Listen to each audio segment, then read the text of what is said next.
कोपरगावात राजकीय वातावरण तापायला सुरुवात झाली आहे. सर्वच राजकीय पक्षांच्या प्रचाराला जोरदार सुरुवात झाली असून आज राष्ट्रवादी काँग्रेस पक्षाच्या नगराध्यक्ष व नगरसेवक यांच्या प्रचाराचा नारळ फुटला. डॉक्टर बाबासाहेब आंबेडकर मैदान येथे आज दुपारी 4 वाजता माजी आमदार अशोकराव काळे यांच्या अध्यक्षतेखाली व राष्ट्रवादी काँग्रेस प्रदेश अध्यक्ष खासदार सुनील तटकरे, महिला आयोगाच्या अध्यक्षा रुपालीताई चाकणकर व आमदार आशुतोष काळे यांच्या उपस्थितीत प्रचाराचा शुभारंभ झाला आहे. या प्रसंगी आमदार आशुतोष काळे म्हणाले की कोपरगावचे भविष्य उज्ज्वल करण्यासाठी राष्ट्रवादीचे सर्व उमेदवार निवडून द्या.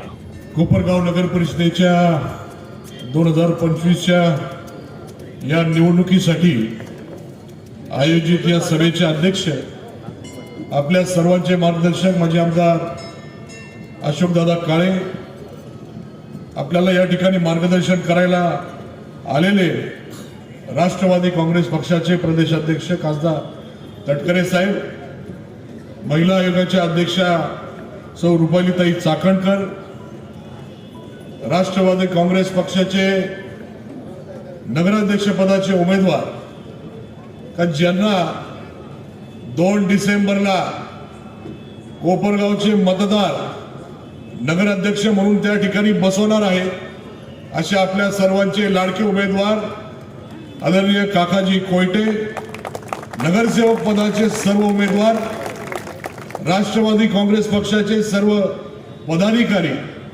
सर्व कार्यकर्ते, उपस्थित सर्व पत्रकार, सर्व बंधू आणि भगिनी, ही निवडणूक आपल्या सर्वांना माहिती आहे 9 वर्षानंतर होते. 2016ला झालेली निवडणूक आज 2025 मध्ये ही निवडणूक होत आहे आणि ही निवडणूक अतिशय महत्त्वाची.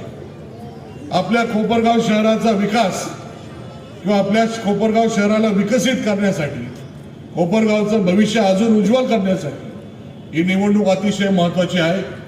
आणि म्हणून आपण सर्वांनी या ठिकाणी येत्या 2 तारखेला राष्ट्रवादी काँग्रेस पक्षाचा घड्याळ, या घड्याळाचं चिन्हाचं बटन दाबून आपले सर्व उमेदवार मोठ्या मताधिक्याने निवडून द्यावे, अशा प्रकारची विनंती या ठिकाणी करतो.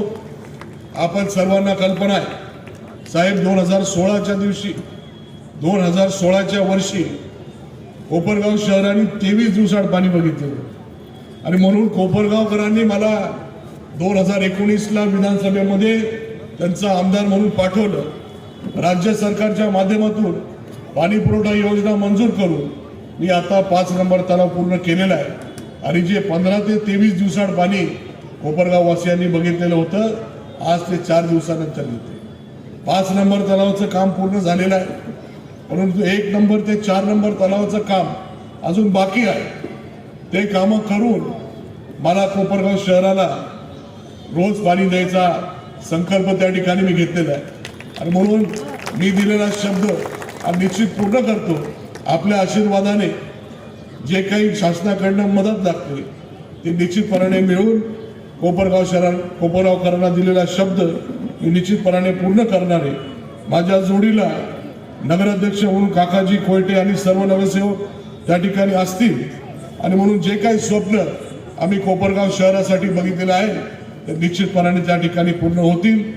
कोपरगाव शहरामध्ये मागच्या काळामध्ये जर 2019 पासून 2025 हा 6 वर्षाचा काळ बघितला तर कोपरगाव शहरामध्ये फार मोठा बदल त्या ठिकाणी झालेला आहे. पाण्याच्या प्रश्नांबरोबर अनेक जे काही प्रमुख रस्ते आहेत हे सर्व चांगल्या पद्धतीचे झालेले. जे काही गटारीचे प्रश्न होते ते देखील त्या ठिकाणी सोडवलेले. भुयारी गटारची योजना मंजूर झालेली, अनेक शासकीय इमारती त्या ठिकाणी मंजूर झाल्या, अनेक कामं अजूनपर्यंत करायची आहेत, अनेक कामं मंजूर आहेत. त्या ठिकाणी ते सर्व कामं येत्या काळामध्ये चालू होणार आहे. पण या सर्व गोष्टी पाहता विरोधकांच्या पायाखालची वाळू सरकलेली. आपल्या सर्वांना एक मन आहे, माहिती आहे, कोल्ह्याला द्राक्ष आंबट आहे, परंतु आता काका आंबट झालेले.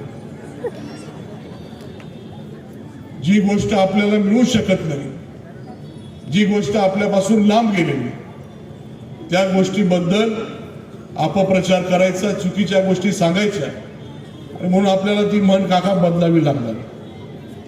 कोल्ह्याला काका आंबट झाले. कारण की आपण जोपर्यंत त्यांच्या बरोबर होते, आपलं एवढं कार्य 50 वर्षाचं, प्रत्येक ठिकाणी जिथे कुठे आपण कार्य केलं, सामाजिक असेल, सहकार क्षेत्रामधलं असेल, त्याचं कौतुक करण्याचं काम त्यांच्याकडनं होतं. आणि जसे आपण बाजूला गेले तर आपल्याबद्दल चुकीच्या गोष्टी पसरवण्याचं काम त्यांच्याकडे. ठीक आहे, 2024ची निवडणूक असेल, त्या निवडणुकीमध्ये कोपरगावच्या सर्व मतदारांनी मला भरभरून मतदान केलं. आणि आता ही निवडणूक नगर परिषदेची येऊन आलेली, ही निवडणूक त्यांच्यासाठी अस्तित्वाची लढाई आहे. काही करून, आटापिटा करून ही निवडणूक जिंकण्यासाठी त्यांचे प्रयत्न चालू. परंतु मला खात्री आहे, आपण सर्वजण सुज्ञ आहात. ही निवडणूक त्यांच्या अस्तित्वाची जाऊन द्या. ही निवडणूक आपल्या कोपरगावच्या भविष्याची निवडणूक आहे. आपण योग्य विचार करून त्या ठिकाणी राष्ट्रवादी काँग्रेस पार्टीचे सर्व उमेदवार निवडून आणणार याची मला खात्री आहे.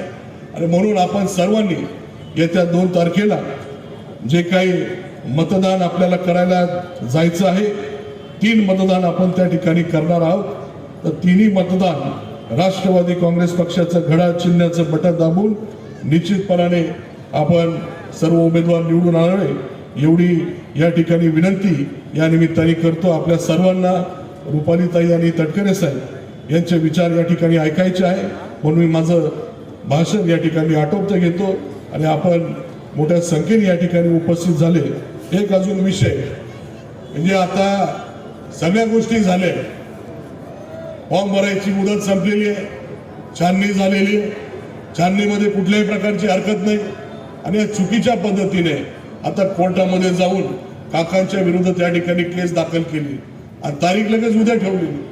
म्हणजे सगळं करून झालं आणि आता काही राहिलं नाही, तर आता कोर्टात जायचं, अशा पद्धतीची रणनीती ही विरोधकांची चालू आहे. याला आपण कुठेही थारा न देता, कुठेही बळी न पडता आपण सर्वांनी काकांच्या मागे आणि सर्व उमेदवारांच्या मागे उपस्थित मोठी ताकद उभी करावी, एवढी विनंती या ठिकाणी करेल. आणि माझे 2 शब्द या ठिकाणी थांबवतो. धन्यवाद.